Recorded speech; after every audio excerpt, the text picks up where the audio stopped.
Hello, my name is Alvionita Damayanti and I'm from A class. So this time I'm gonna give a review about a book that I've read. It is called You Are a Badass: How to Stop Doubting Your Greatness and Start Living an Awesome Life. And it is written by Jen Sincero. Anyways, I already bought this book in the bookstore. Before, when I first time saw it, I was like, this one is such a captivating book, so yeah, I just wanted to buy it. And the genre of this book itself, it is kind of personal development book. It gives you like motivations, how to get rid of your afraidness so that you'll be brave to take risks in your life, and finding out what's your passion, and learning how trying to love yourself first, and how do you figure out what you need to do to achieve your big goals. Okay, now let's get to the key points of this book. So the writer of this book, she's trying to tell us that the fear that arises is mostly comes from ourselves. For example, you have a talent in drawing, right? So you are feeling sure about it, but at the same time you are being doubt, and you keep imagining it in your head, like, what if people might not like it? Is there something wrong about my drawing? Is it weird? Like saying things like that. It indicates that you're not fully sure about your talent and you still need people to, validate you. I mean, it's okay, but at least you just need to be confident and just try not to be, fully doubt about yourself, because everyone is different and unique. And I also agree with the statement that in this book says, if you want to experience life that you've never been experienced before, do something different that you've never tried before. This means you have to do your action. Like if you have a dream, you can imagine it, but there must be an action to do, like, trying to get out of your comfort zone. If not, you will get nothing. So from this book, we can see that adulting is hard for most people, but that is a part of how to develop ourselves to be better. When Sincero says that most people live in illusions based on other people's beliefs or expectations, and that's true. We cannot deny it. Sometimes our minds want to, follow what the others say to fulfill their expectations, but it depends on the context. But here, if you want to scale up what you have, such as your talent or your dreams, Sincero tells us just be ourselves, just be, authentic, because wanting to be someone else is an act that wastes your true self, who you really are.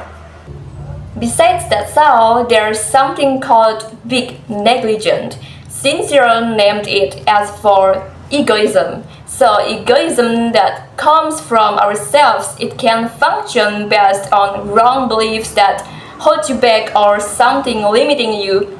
For instance, when you're trying to do something to, show off your talent, and your subconscious mind making you doubt or unsure because you think that it doesn't look good for you.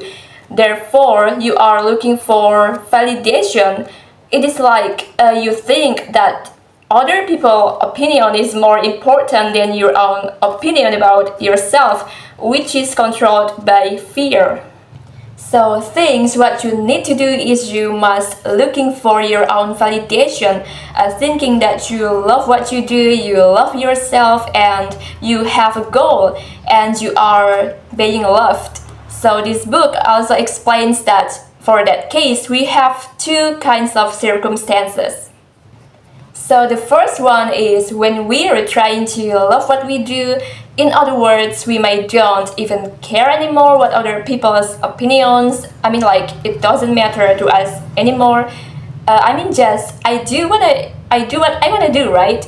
You just want to build up your big positive change in your life, and you're relieved from the pressure of meeting others' expectations, since we are all unique, right? And you can leverage your strengths to address your weaknesses. helping you realize that self-love is more valuable rather than living other people's expectations. But here, Sincere also tells us that we have to know one of the first things you'll encounter when deciding to break free from a state of significant neglect in order to improve or to make big positive changes in your life is that people can be disagreeing with your choices regarding your journey. They might call you as arrogant, teasing you, or say things that make you doubt yourself again, like they do various things just to bring you down. So yeah, that was for the second circumstance. So as a solution here, Sincere gives us an advice to step out and take risks, just be your own hero. And you can seek out advice from those who have achieved success before, or have conversations with them.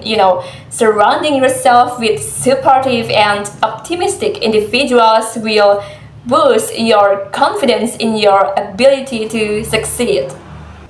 So, when you are trying to taking big steps forward, life often becomes frustrating before it becomes enjoyable. No matter what happens, just stay true to your path and have confidence. And there's nothing more incredible than watching your entire reality shift into something that perfectly reflects who you really are. That's what Sincere says in this book. And, by avoiding your authentic self, will leave the world with a lesser version of you. Sincere also provides us with tips on reclaiming our hearts. So Sincere also tells us just to, 1. Embrace your true self. 2. Love yourself. 3. Cherish your uniqueness. 4. Immerse yourself in affirmations. 5. Engage in activities that you love. 6. Leave behind self-deprecating jokes. 7. Don't compare yourself to others. And the last one is forgive yourself. Because, when we are happy and in love with ourselves, we won't be bothered by any nonsense, whether it's from ourselves or others. So that's what Sincere says. Alright, so let's end it here, and thank you for watching today's book review video. I hope my review has given you valuable insights into this book, and I hope you have a nice day. And yeah, I'd like to rate this book 10 out of 10 because for me personally it is like such an amazing, awesome, nice book that I can read. So yeah, that's it from me. Thank you.